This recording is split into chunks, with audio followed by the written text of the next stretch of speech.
Welcome to the Beyond the Bucket Show, a podcast centered around optimizing all life's buckets.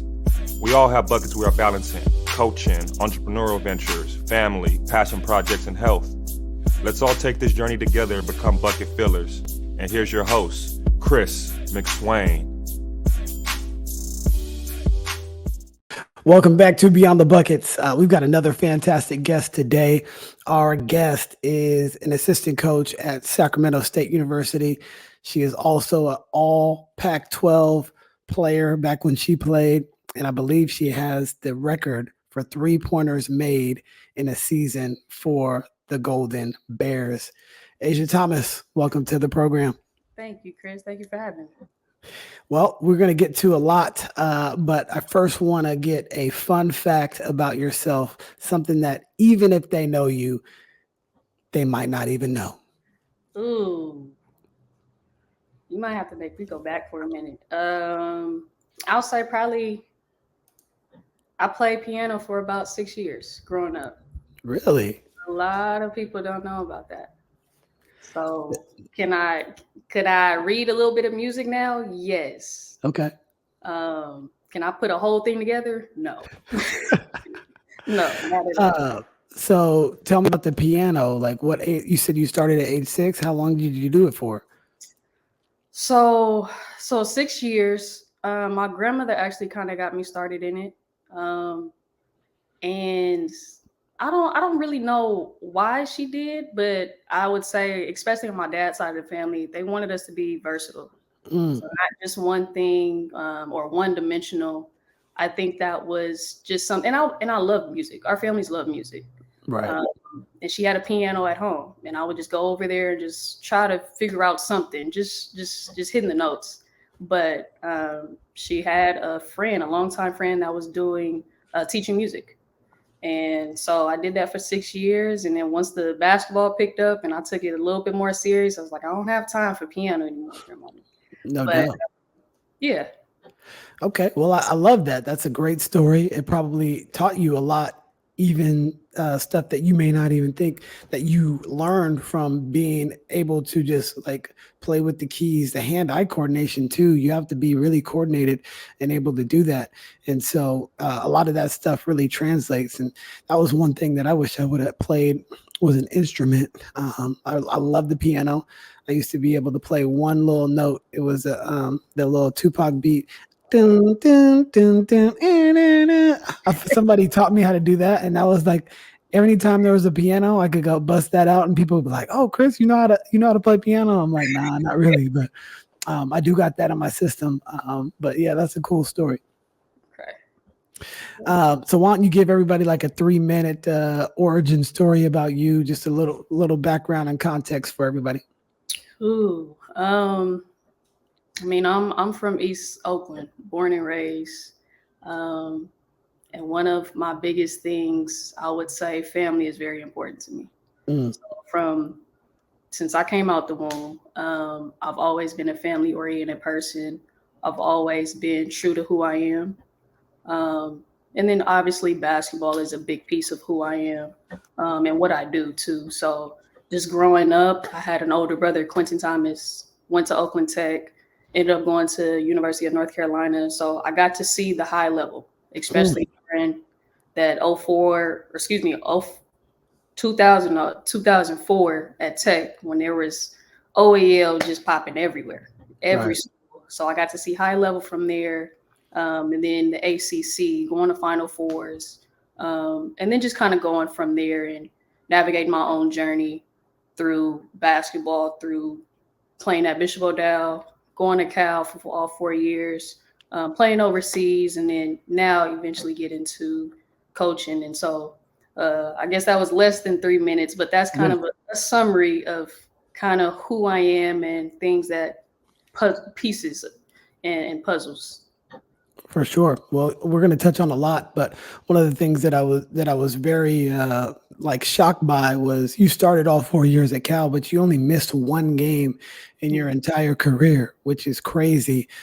Where did you get that sort of durability, or was it just the hand of God just keeping you away from injury and harm or illness? But what was that? And I'm sure there was times where you might have been hurt or injured, but you probably stuck with it and played through it. Was that from the roots of growing up in such a tough town and things like that, or where do you attribute that to? I think a little bit of everything that you mentioned, just being from Oakland, just trying to be that anchor. I think you take pride in being strong. You take pride in wanting to do what you're asked and called to do. So at that moment, for me, it was a point guard. Nobody else really wanted to be a point guard. So I embraced that role and I took advantage of it. Yep. Obviously, I had my ups and downs. Like you said, I had some minor injuries in there, but I was like, I got to do my job. That's what I'm here for. In that one game, and it was just a minor concussion. Minor. They sat me down, and I was like, no, okay. They were like, no, you're going to sit down. Yeah. And then that was the only game. Went to the next game and got right back at it. Right. So we caught up last summer. You were on the recruiting trail, and I just kind of ran into you. And I'm like, oh my goodness, I remember this one because we played against you. I think it was probably back in 2015. You had a lot of success in your high school, and you guys, I believe, you won 3 state championships while you were there. And then you took one away from us. We were playing in the NorCal semifinals, and we had to go against you guys, and that was probably like a stretch for us to even be in that game. Because you guys were so good that year. And I just remember like we were actually in the game. We tried to take away you as well as your teammate. I forget her name, but she went to Kansas. What was her name? It was Asia as well. Asia, yeah, okay. So she was in foul trouble, so that really helped us. And then, we didn't. I mean, we slowed you down, but we didn't stop you. And we were like in a 4-point game or 2-point game with like under a minute to play. You guys end up pulling it out and then going on to win the state championship. But just so tough. You guys were so tough and physical. And talk about your high school experience playing for Malik. Yeah. Bishop Odell, just overall academic and athletic, very helpful for me. And I didn't even want to go to a private school. So I grew up as a public school kid. And I always had this kind of negative connotation about private schools, especially being African American. And for me, I was just like, I don't want to be around that. I want to, be able to do my schoolwork, play basketball, and hopefully get a college scholarship somewhere. And then I realized while going through Bishop Odell, I was like, okay, it's that structure, it's that discipline, it's that teaching that we need sometimes and we don't have in that public school education. Right. So, but Odell was pretty good. Obviously athletic wise, Malik McCourt, really good coach. And we had an all-star team, at least I would say my first 2 years. Wasn't planned. Did we get recruited? No. And people think we did. No, we didn't. It just happened to be the right people at the right time. And we did what we needed to do. But biggest thing for Malik, he was all about discipline. Discipline, and then also just being in the best shape as possible. And I'm pretty sure you can look at him now and say, oh, you're definitely still in shape. You can still go up and down the court himself. Right. So he was really pivotal in my development, not only just as a point guard, but I would just say as a person. It made me want to be better. It made me want to be more disciplined, accountable for myself, and then also accountable for my teammates as well. Right. No, I mean, his track record speaks for itself, and the level of players that he's had come through there and still consistently play at high levels. And that's one thing that we can say is your teams were very disciplined. They were in great shape, and they wear a lot of teams down. So nothing but respect for him and what he's done. And really, it probably wasn't easy for you your freshman and sophomore year when you're trying to figure this stuff out.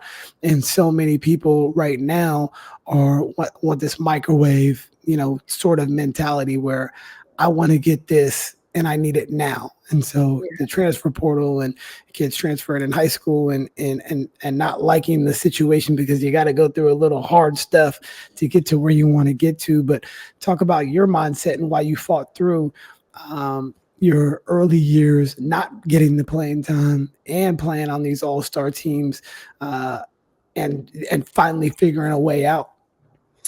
I think it started just with the foundation of my parents.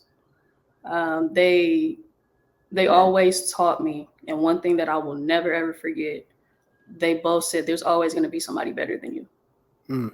Always. Like, no matter if you feel on top, there's still going to be always somebody better than you. So it kind of humbled me early on. And they made sure I was humble. You know, embrace who I was, never feel less than who I was. So I give a lot of credit to them, as well as my brother too. So just having those type of people, those people in my support system to kind of lay that foundation, but make sure, hey, you still got to work to get what you want. Right. You got to understand it's a process. Yeah. You got to understand your time is going to come. You'll be able to do what you want to do and even more, but you do have to take time and trust the process. Yeah. So what was it that your parents instilled in you? Obviously discipline and hard work, but give me some specifics. What they would do? Would they tell you to go outside and work? Would they work with you? And, you know, what was the process like? Because, you know, you just don't pop out two kids that are super talented and hardworking and get to play in the ACC and the Pac-12. That's crazy. You know, it just doesn't happen that way. Because if that was the case, a lot of parents would sign up for whatever it is that happened. Obviously, you got to have talent and gifts and abilities, but that process, what was it like for you growing up? Because selfishly, you know, as a dad that has kids that play sports now, I want to put them in the best situation. I don't want to fracture our relationship by trying to push them too hard, but they also do need a little push. You can't just show up and be okay. Like, no, you got to work. You got to do this every single day. So what was your process growing up? I'll start with my brother, and I'm more of an observant type of person. Mm-hmm. So how I kind of learned my lessons, besides physically doing something, I'm always watching. So I would go to my brother's practices a lot, and my dad would take me, or my mom would take me to the practices. And I'm always seeing them, whether it's once or twice a week, maybe it's every day out the week when they had practices. So I understood that there was a process, and I understood that there was time that needed to happen. There was bad things, good things, indifferent, whatever it was, that took place in order to get from one skill set to another skill set. Right. My dad played football, so he was definitely involved with us, both of us, my brother and I, and he would take us to our practices, our games. He was always in the gym with us.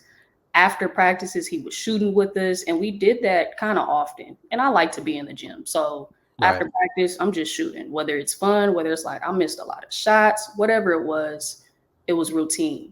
So I got to see him just take that process of watching me and my brother.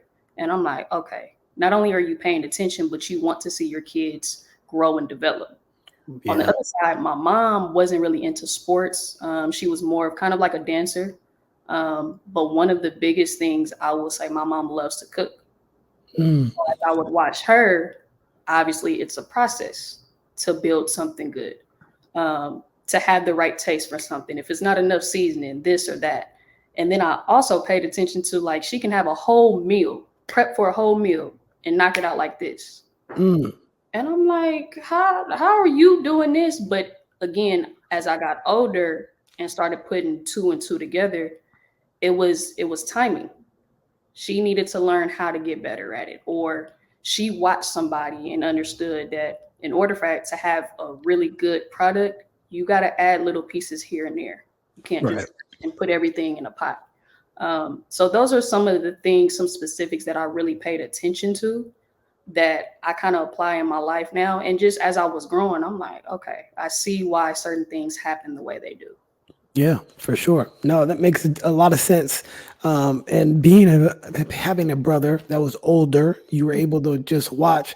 But, you know, hats off to you for having the maturity to even be able to think about that and just watch and observe, because so many people want to talk about it or just jump right in when the kids now have such a great advantage when it comes to the development of their skills because they can just watch. They'll watch YouTube. My son will watch he's like soccer now too. He plays basketball as well and football, but he's really into soccer because they play at school all the time, and he wants to watch Ronaldo highlights. So he's watching the highlights, and then he goes out in the backyard, and I start playing with him a little bit, and I was like, how are you doing this? He's talking, they call it meg or something, where you kick it between their legs or something. It'd be basically like you cross somebody, but in soccer they call it a meg. And I'm just like, wow, and how did you learn all this? Watching the highlights and then just going out there and doing it. And, something that you touched on too is what we do. My son is young and my daughter's young, but we'll just go out there and do something for 10 minutes. And so we'll go shoot, we'll play catch, we'll play soccer, something we're going to do for 10 minutes. Mm-hmm. And every single day, that's what we're going to do. So we're trying to get them in a routine. Every single day, they got to make up their bed, and they cross it off. And then sometimes we might give them a reward. So like he wanted the Steph Curry's for basketball. So I was like, all right, well, you're gonna work out for 30 straight days, and you got to do it on your own, because it's one thing when I'm out there or somebody is out there with you doing it. Okay. But the other thing is you're going to have to want to do that on your own when there is nobody, because that's when the boring starts, that's when your fundamentals are going to kick in, when you got to track that ball down because you missed the shot and now you got to run it down instead of somebody getting the ball for you. Well, now I don't want to miss because it's further for me to run. So now so he had to make 50 shots every single day. And he did that.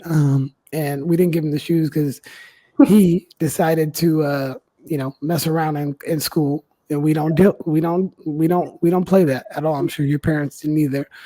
So he was upset about it, but that's the consequences. We all have consequences for our actions. And if we don't put in the necessary work, and I tell him all the time, just like your parents told you, somebody's better than you. And you might think you're all right now, but there's somebody else out there that's better. Somebody that's going to be bigger, faster, stronger, more talented, and you have to figure a way out. So when you got into the gym with these people that may have been, quote unquote, better than you, how did you approach that, knowing that I got to really show up and show out? And it's crazy that you say that. I never really intended to show out when I played. I kind of learned over time, and when I say overtime, when I really started playing basketball, which was probably around 5, my dad put me in the Oakland Rebels Pee Wee League. And at the time, it was called Carter Middle School, right down the street from Oakland Tech. Mm-hmm. And I was the only girl on the team, kind of shy because I never really played in kind of an organized sport. And almost every year I got better. I started to get a little bit more comfortable and start to showcase my skills a little bit. And as I start to build that confidence and show that, I just basically got better. And once I got better, I'm like, okay, if I can do this against boys, who knows what I'm going to do against girls. Right. And I got kind of that humbling feeling in a way when I did play AAU, and I got to realize, oh, it's some girls out there, but don't shy away from what you've been able to do up to this point and just feel like, okay, well, they're better. I'm not going to compete with that. But then that competitive spirit came in playing against those boys. I got to add those things to it. So I wouldn't say that I kind of shied away from it. I just learned, all right, you have your skill set. You do what you do. You can't do anything else. You can't be anybody else. So I kind of just stuck to who I was. And I kind of, at times I outshined sometimes I didn't. Sometimes I was in the mix, but I had that competitive spirit. Right. Somebody's going to see me at some point. I'm going to do what I need to do and just focus on that. Yeah. Speaking of the competitive nature, we've seen it. When we coach players, or we see it just in a mentality that somebody has. You think you can coach competitiveness, or do you think that is already in you? I feel it's a mix. I really do feel it's a mix. I do feel, from now speaking as a coach, I do feel that the player has to have that competitiveness in them already, sometimes you might need it as a coach to come out a little bit more. Right. In my opinion, I don't think you can really teach it fully. There has to be something in you already to make it like, even you want to be more of a dog. Right. You want to win. And I'm learning too. And I did, especially as a player, your player should want to win more than a coach. Right. Coach wants to win more than a player, something's wrong. Yeah. Something's wrong. So even as I'm coaching right now, I think you can. I think you can teach a little bit of the competitiveness, and sometimes you have to hop in to show it. Right. And I do that with especially my point guards a lot, whether that's guarding them in a drill, whether sometimes I'm giving them a drill and I'll just hop in just for the fun of it, or to show them like, hey, this is the intensity that you need to go at. Right. This is the physicality that you need to have. Don't just go through a drill just to go through it. There's a reason I'm giving it to you. Yeah. No, I agree with that. I think I definitely think it has to be inside you. It's just a mentality thing, because like I think about it like this. This is not what's on you, it's what's in you. And I can put together, like, if we went to the mall and two people went to the mall and they bought the same outfit. Well, it's just going to look better on somebody because they got it in them. It don't matter. One person can go to Louis Vuitton and the other person can go to H&M, and the person that got that in them is going to make it pop more than the person that just went and bought all the stuff off the mannequin. Right. You know, you can put some things and some accessories together and make it look way better than anything that came off of that mannequin, because it's not in you. Yeah. And so most of the time, dogs are going to be dogs wherever they're at. And then I do think you can treat some of these treat some of these kids in a way to get them to understand, like you said, maybe popping in a drill. Maybe it's showing them film of their effort and asking them, is this good enough for you? Is this effort good enough for you? Because most of the time when you talk about a dog, it's just an effort thing. You know, if it's a loose ball, it's 50-50 between me and you. Well, the first person on the floor is usually going to be able to get it, right? So those are the type of things that you can probably teach. But most of the time, a dog is just going to be a dog.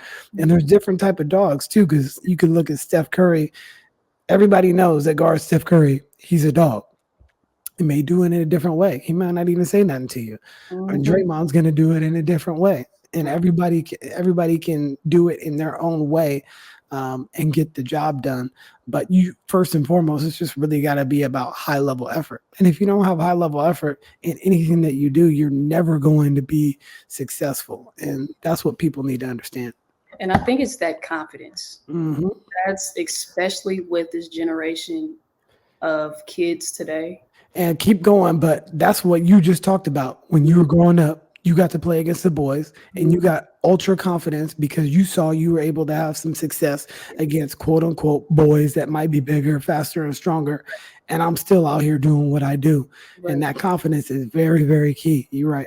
That confidence is something that I'm even learning, where there's a lot of, and I'll just speak for girls, they lack it for whatever reason, whether it's not enough support system, whether they lack the skill that they might have, or they're not doing a lot of reps, they're not getting a lot of reps, or social media. And of course, that's a big thing, comparisons.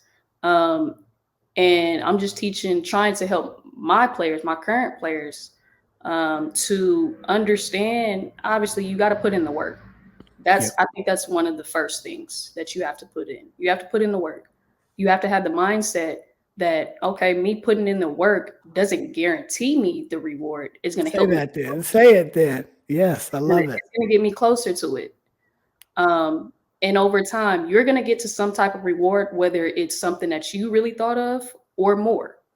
So I think it's kind of that microwave effect that you were talking about earlier, where they think, okay, I did this workout, or I did this for a couple of months, I should be able to get this. Nah, baby, like it takes more than a couple of months. Oh, yeah. Whether it's physical, mental, emotional, whatever it is, it takes a lot longer than you think. But if you have that mindset and if you have that foundation or people around you that's telling you those things and actually showing you, like, you have to be patient. No matter if it's a sport, no matter if it's learning an instrument, no matter whatever it is that you're trying to achieve, it's going to take some time.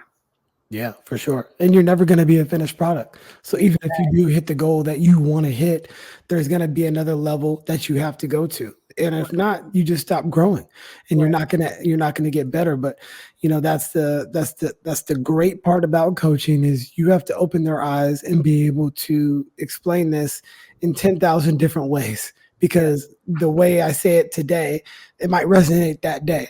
But then I have to figure out another way. How am I going to make this resonate with you again and again and again? And then, oh, I got it. But then guess what? We have another goal to reach. And I forgot the book, but one of the other guests that I've had on talk about just basically chipping away at this rock. And you never know which one is going to be the one that make that rock break. But every time we're just chip, and you have no clue if it's the 10th time you hit that rock or the millionth time you hit that rock. But when that thing breaks, man, it finally breaks, and it's a breakthrough.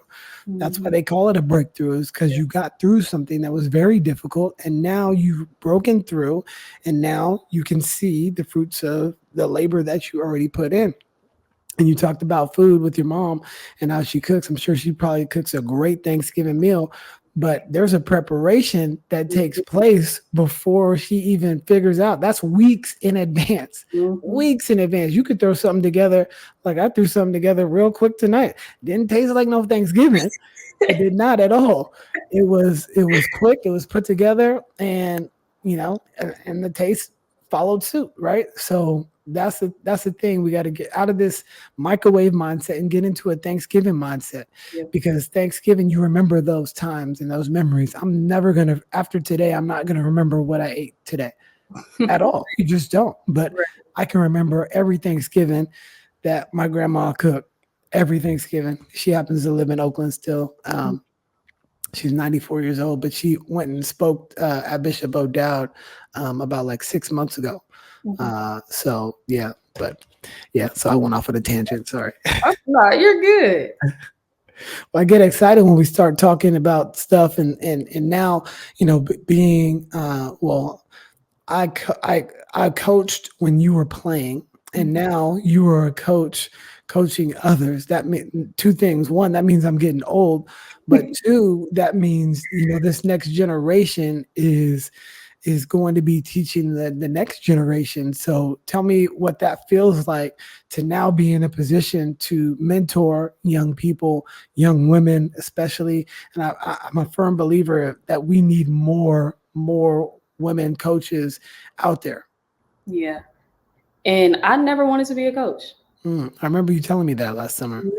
Never wanted to be a coach. I think now that you just mentioned the word, I think subconsciously I've always wanted to be a mentor in something. Whether that was just giving advice to friends, whether that's seeing a little girl or a boy about something and I'm giving them advice about this, or whatever it is, my cousin, my brother, my parents, whatever it is. I think I've always felt comfortable just speaking and just trying to bring life to people in some way, whether it's laughing, telling a joke, whatever it is. I do feel that that's something that I wanted to do. And of course, with just the coaching piece, I love basketball. So this was just another way where I started to understand how the game was changing for girls and women's basketball. Yep. And I understood the difference. Myself, again, when I was talking about just that foundation of learning, there's a process, learning that basketball can take you further than what you think of. It can bring you so much than what you can think of. Compared to now, it's like, okay, do I enjoy basketball? Do I like it? I just like the benefits of it. Right. And now I want young ladies to understand how much, if you put into it, you're going to get so much out. And I want them to understand it's a two-way street. Right. But you got to put in that effort. So this coaching thing has been a joy for me. Now, is it work? Absolutely. Mental, physical, all of that, right? But it's something that I feel I'm needed.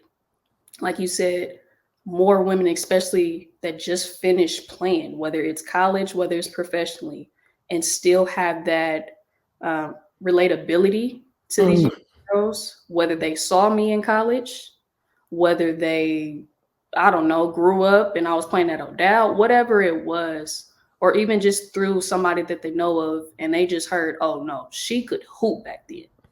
And they have something to kind of relate to in that bit. And I think that's what young ladies need now in the sport, not just basketball, but any sport. They need somebody that can relate to, that's been there and done that can tell them you're doing good, but also can challenge them and say, hey, you slacking right now. You need to pick your stuff up. Right. They'll have that love in between and understand that there is a balance.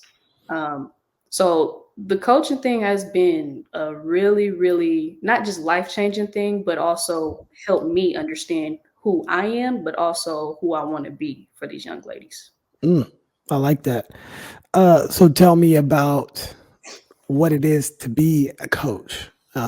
So many times, and I'll just give you like a brief little synopsis, but people have no clue of what that actually entails, whether it be a high school coach, JUCO, college, it don't matter. You could be coaching my son's little league baseball coach put a lot of time, energy, and effort into every single practice plan. He would email me the practice plans, the lineups, and all this. And it showed with our level of play. We ended up winning the single A championship. My son hit his first home run in the game. But we got so much better because our team was trash in the beginning of the year. And then all of a sudden, he's taking any dads that wanted to help coach, come on, help, bought him hats, all this stuff, made him feel included. And it goes a long way.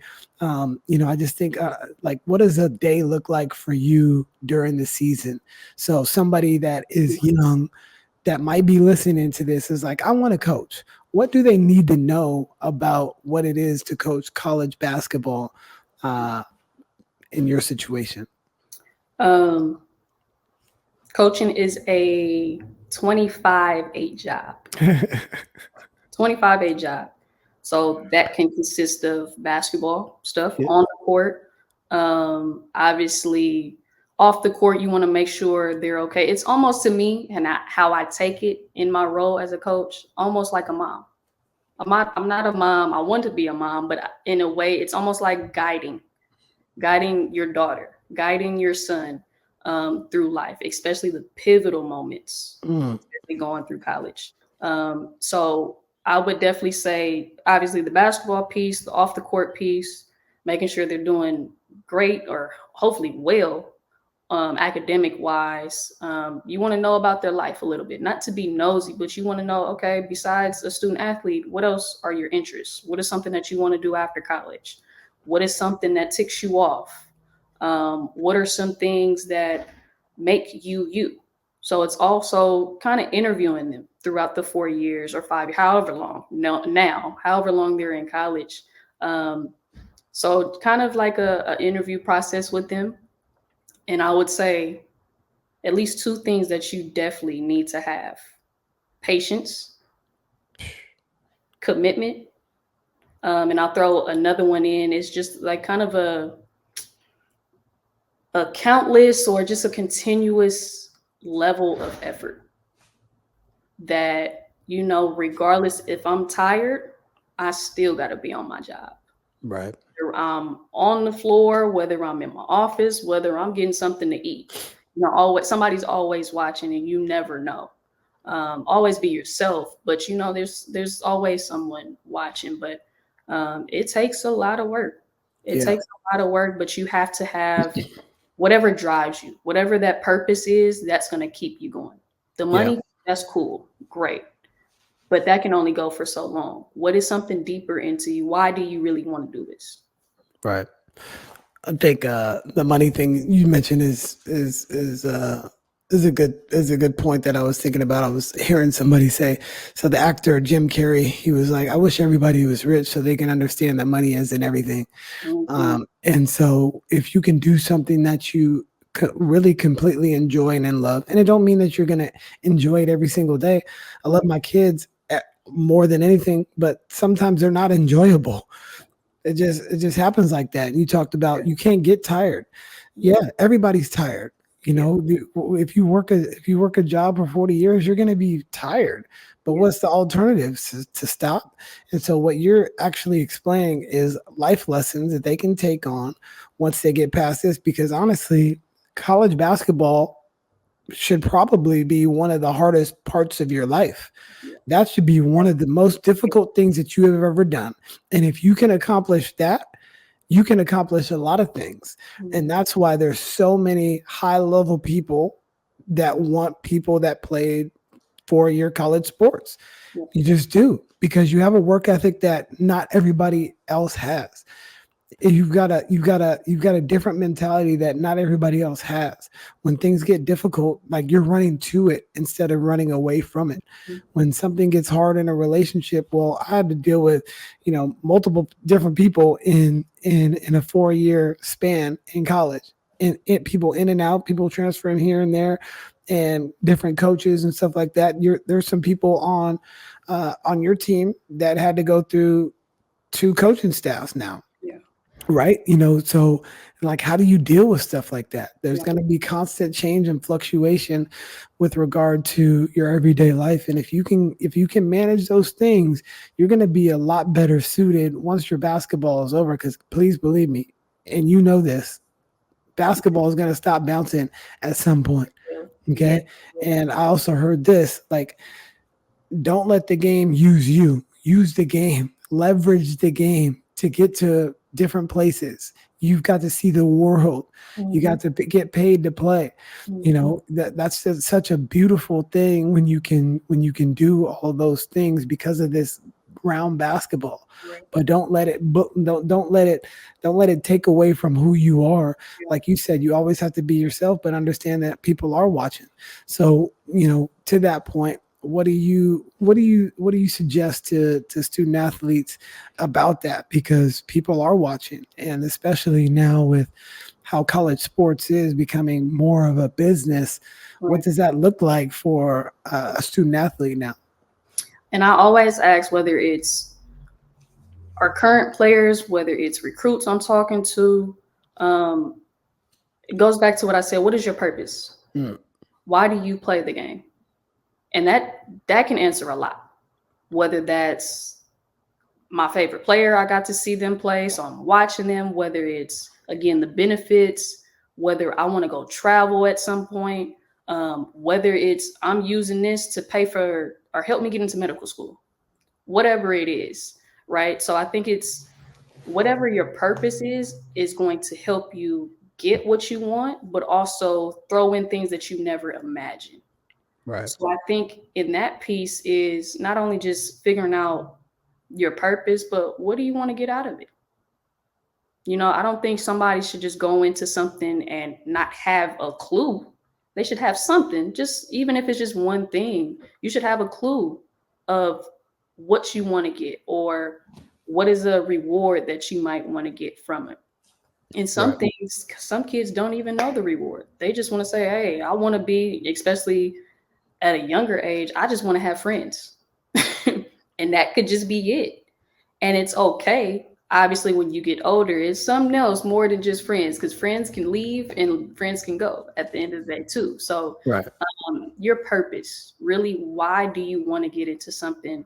And maybe it might not just benefit you personally. For me, going through this process of recruiting and just going through states, countries, my family gets to be a part of that. Friends get to be a part of that. So it wasn't just me. Now I'm the one that's going through everything. Everybody may not understand the ins and outs. Maybe if I have a friend that's doing the same thing as me at another college or same college, whatever it is, you get to bring so many more people into your life, and they can benefit from your benefits as well. Whether that was your plan or whether that was just like, hey, you keep me at peace, I want you to come enjoy it with me. Right. Or if you're my support system, whatever it is, I want you to be there with me when I have this reward as well. And they have that enjoyment because they were a part of your process, going through all the struggles that you went through to get to where you're at right now. And they get a lot of enjoyment out of that, just like it's different when you have children, because your parents, I'm sure, were the same way. They got probably extreme enjoyment watching you and your brother play. There's never more prouder moments than when I see my son do something great on the field or my daughter do something great in gymnastics. Like, it's just an amazing feeling that you get that you can't really comprehend how you feel that way, but you just do. And that's an amazing part. Or somebody that you genuinely want to succeed and you don't want anything from it. Like, literally right before before we jumped on, I'm watching Michael Jordan doc, The Last Dance. So it's the last episode, and it was just popped on. I said, let me watch 15 minutes of this real quick before we pop on. And his Michael Jordan had a great relationship with the security guard. And the security guard was like a quasi father figure. And Michael made the point, like, there's a lot of people that want stuff from me and stuff like that. And he never did. He never wanted anything from me other than to protect me from, all the fans and all this and stuff like that. And so I felt more safe with him than I felt with most of the people because they all wanted something from me. He didn't want anything. And, so he ended up passing away, but he was sick that last series.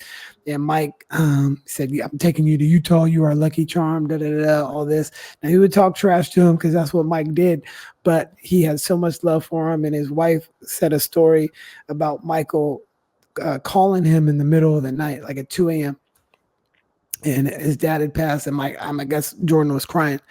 And he picked up the phone and he left the house and he went to go see Mike, which just shows a level of selflessness because it's not about him. It's about the relationship, and I care about you more than anything that you could provide for me. And that's one thing parents do, but that's also what coaches do too.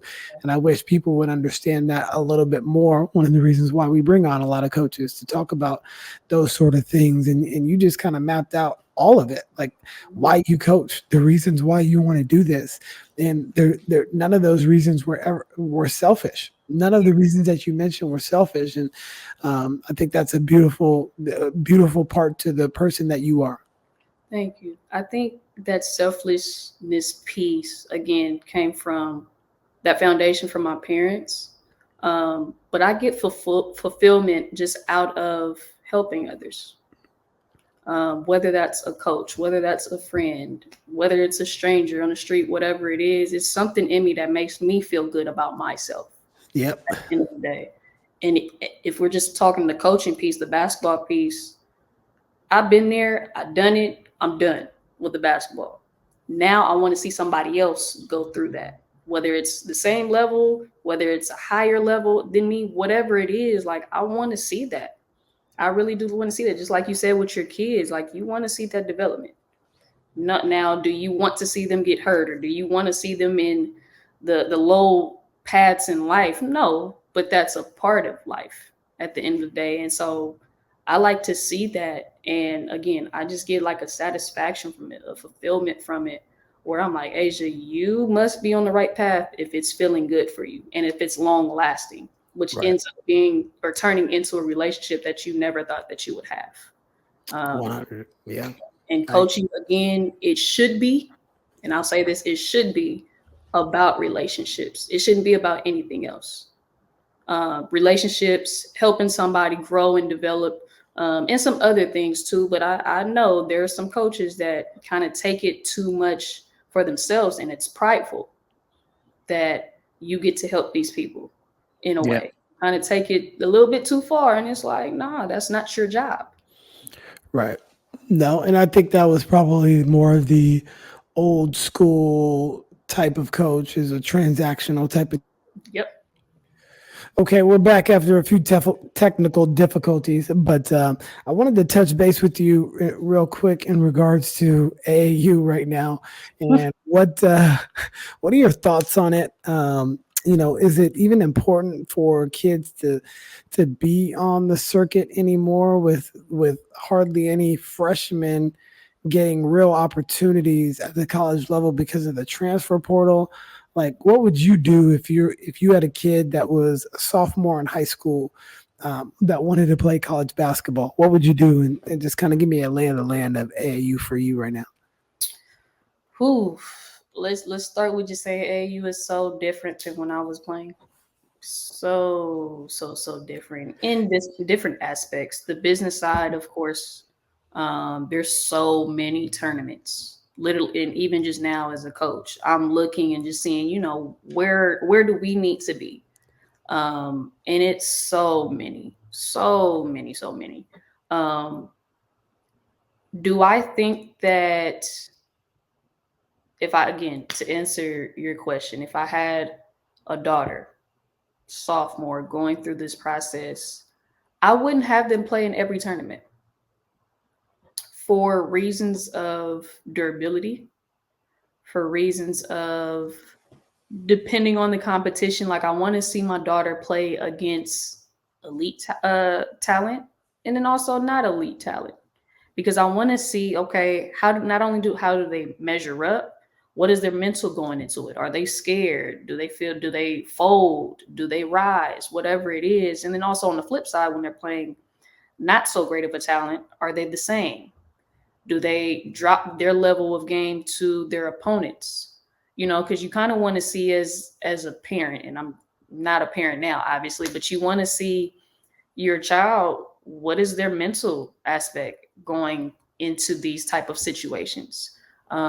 Again, the durability piece is huge, because when you get to college basketball, you got to be durable, especially if you want to play, or at least just being a role player, being able to do what you need to do at a high level and then go from there. I think AAU is just different in an aspect of, and I can only speak for California, the talent is so spread out. Right. Now, I can't speak for the East Coast, the South, whatever it is. It's so spread out. So it's kind of harder to see some of these players as a college coach. But of course, like I've always heard growing up, coaches are going to find you wherever you are. That's our job. Right. The talent that we want, the talent that we see, potential that we might see, we're going to find you, of course. But yeah, I don't, if I had a daughter, I'm not having them play every weekend. Some of the top circuit teams, or not even circuit teams, as far as where they should be playing, I think you can pick and choose which one to go to. And hopefully the coach is putting you guys in the right positions and not just playing just to get wins and say you got wins against nobody, so to speak. You want to see where your kids level up. You need to see where their development is and then go from there. Yep. As a coach, what are the negatives with AAU? What are the positives with AAU right now in your eyes? And I'm still kind of new to this in a sense, so I wouldn't say I have all of the answers of that. Some positives, I love the exposure that these young girls are getting early on compared to when I was growing up. And then probably when people older than me, they were going through it. So the exposure, I think, is really good. I would say the support that you get right now from these young girls. You have WNBA players, you have college players coming to not even just coming to see, but they know about you a little bit early on. So I think that's a good, I think negative. Parents.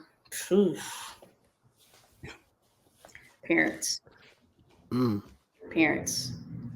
I can say that, parents, and I'm not saying specifically I've dealt with that or been in a situation, but I just see, even talking to other coaches, parents can really, and even growing up, parents can hold their kids back from what their kids should be able to receive or even experience, whether it is doing too much of the crowd, whether it's controlling the aspects of where a kid needs to go or should go and putting them higher than what they really need to, or maybe not even supporting them at all. There's different scenarios, but parents can play a big role in some of these athletes' experiences or even just future journeys. Right. Yeah. It's weird, being a parent. Sometimes, like when we were playing basketball, my son, like I had to tell my wife to chill, but then like 2 plays later, I'm up yelling too. But then at that point, I'm like, what am I doing?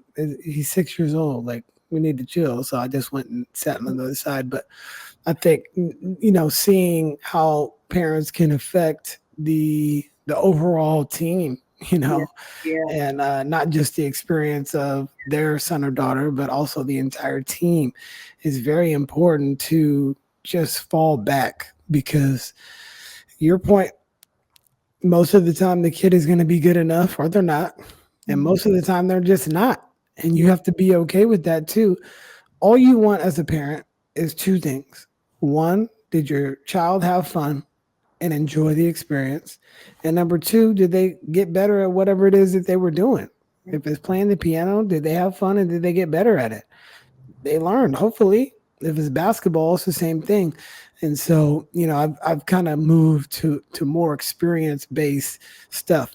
After your 4 years at Valley Christian, I want you guys to look back and be like, wow, that was a great experience, and I would do it all over again. Not that it was easy, not that every single day was rainbows and butterflies, because it's not going to be, but that's not what life is either. You have to understand there's going to be good and bad, and the stuff that you go through is going to make sure you have opportunities for later on. You're like planting those seeds. And the AAU is different. I run a club basketball program, so I'm kind of biased, but I've really been researching the European basketball model for development, because I want to make sure that my kid is developed fully. The last 5 MVPs in the NBA, all not from the United States, and it doesn't look like that's changing. Obviously, they want to push Tatum and Anthony Edwards and these guys, but Luka and the Joker and Embiid and Giannis are still all the top guys. And even in the WNBA with some of the players that have played recently, Liz Cambage, she's from Australia, and there's just an influx of new players that aren't American born, but we keep the basket at 8.5 feet. We're going to keep it there for a long time until he gets his jump shot ready. I don't want you throwing it up at a 10-foot basket. Now, there's times where you're at our game and you can do that, but I want you to really focus. And so I think the biggest thing with AAU is we play way too many games and we don't develop enough. There's not enough practice. It would be okay if we just did 5 tournaments. Why do we have to do 10 tournaments? Yeah. Why do we got to do 10? To your point, it's just like, I wouldn't play every game. Like, that makes sense to me. I would rather practice 4 days a week and play every 3 weeks, because I'm getting way more practice time. And so now when you get to the game, it should hopefully be a lot easier. But yeah, I really studied the European model. They have, it's basically like 6 and 7 or 8 and 9, and they kind of go up and up and up.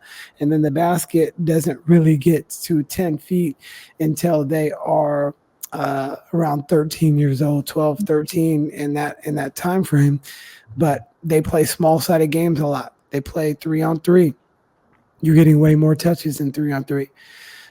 We're playing in games where, they're going to play 5 games in the weekend. How many shots are you getting? Well, you can get 1,000 shots in a week if you just practice. So that would be my biggest thing about development. And it's hard because that's just a system that we're in right now. That's just what it is. And I don't know how that's going to change unless there was a governing body that decided to change all that stuff. Right. And I would, to your point, I played overseas. So right after college in 2019, I got to go to England to play. And while obviously you have an opportunity to just play basketball and earn money, or you can get your master's while you're playing.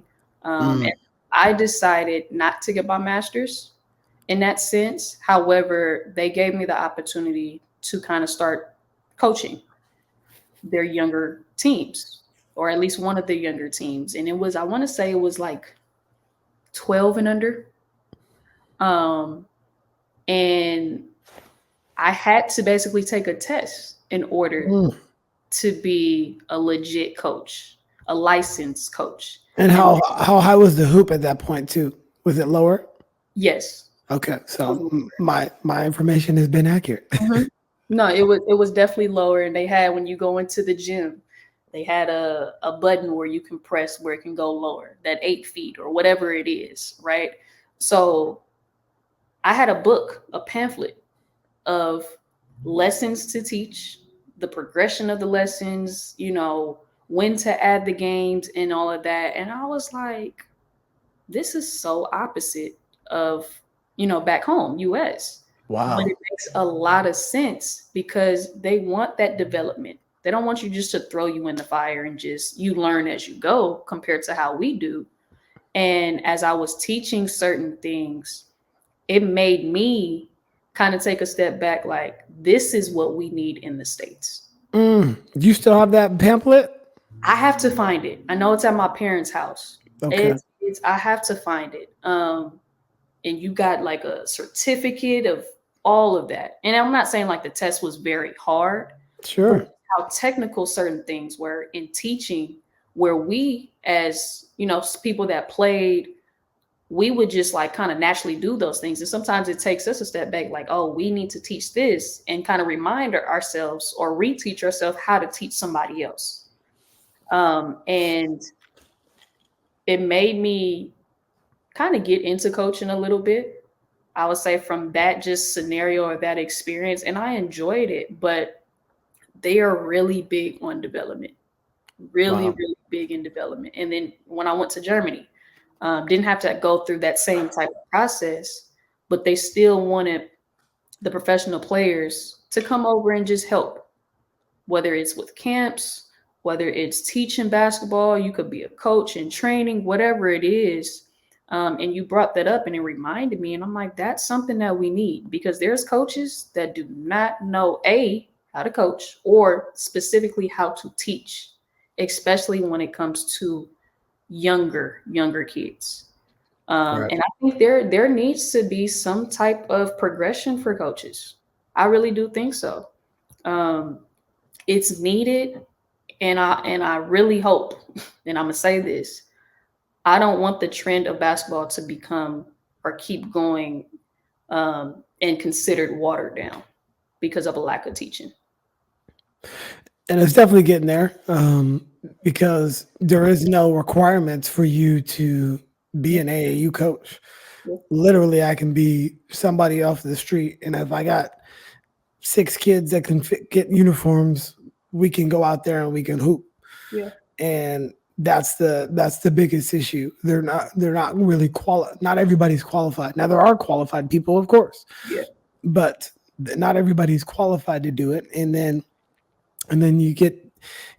that's when you come up with issues where it's like, oh, we got a professional person going up against a non-professional person. Well, who do you want to deal with? Somebody that's professional, that knows what they're doing, that knows how to handle themselves with class, that knows how to and that could be parents too, like you talked about. Parents could act unprofessionally and make the experience bad for everybody else. Or a coach, same thing.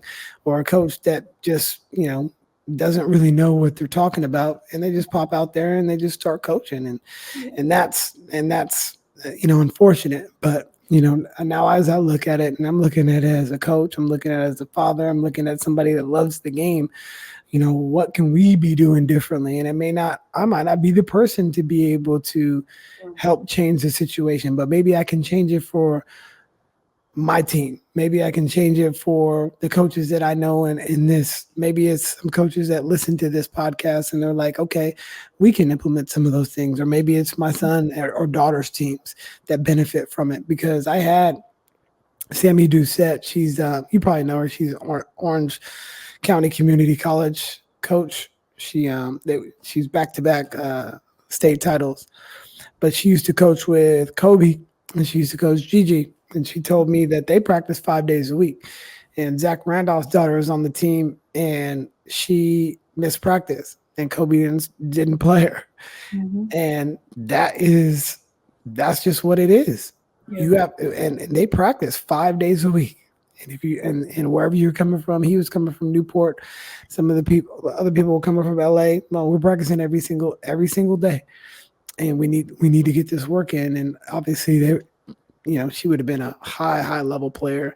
She would have been next up. But a lot of those girls are now going to be freshmen in college this year, which is wild. And a lot of them are going to be on high level teams. And it kind of brings me to this point, and I'll get us out of here on that. But Caitlin Clark, she is receiving so much scrutiny for the for really nothing, in my opinion. Like, she just, what is she supposed to do? She went out there and she led the country in scoring. She broke the all-time scoring record. Her team won, and she lifted her teammates up and made them better, because not many of them are as talented as the girls that they were facing. And then, she gets drafted number 1 overall to the worst team, who had the number 1 pick the year before. And everybody wants to get on her for having a bad game. Oh, she just played 35 games as well this past year. Like, it's just wild. Yeah. You kind of hit on it. What else is she supposed to do? I think you kind of hit it on the spot. What else is she supposed to do? She's supposed to play basketball the way she knows how to play basketball. Obviously, she's done tremendous throughout her college years. And she's just brought another spotlight to women's basketball. And and I'll say this, for true women's basketball fans, wouldn't you want that? Hello. You want to have more exposure to a sport that you enjoy watching or you enjoy playing. So a lot of the stuff that's, whether it's behind the scenes, whether that's social media stuff, whether it's people that don't even know what they're talking about, I think pretty similar to men's sports, what draws attention is drama or media, confrontation, whatever it is. It draws people's in because it's like, okay, what are they talking about? Debates. That's what keeps viewers going. That's what keeps people entertained. And sports is an entertainment thing.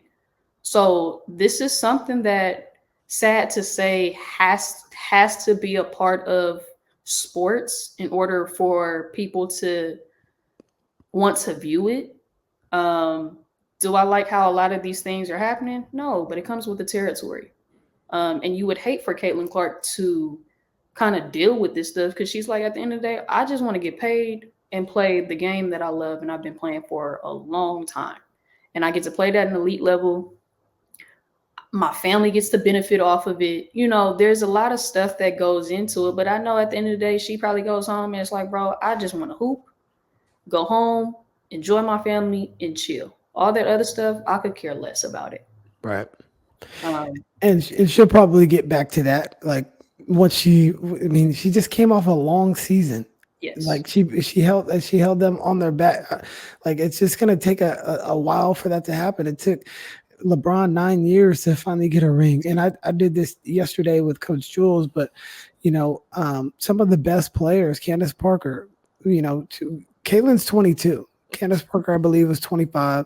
I think Stewie was 24 when she got her first championship, but she also had Sue Bird, one of the best point guards of all time. Diana Taurasi was 26. I think Maya Moore was the youngest at age 23 or 24. But you're talking about really high level players, and they've been watching her and they've been on her left hand. They know she wants to come to the left and pull up off of that.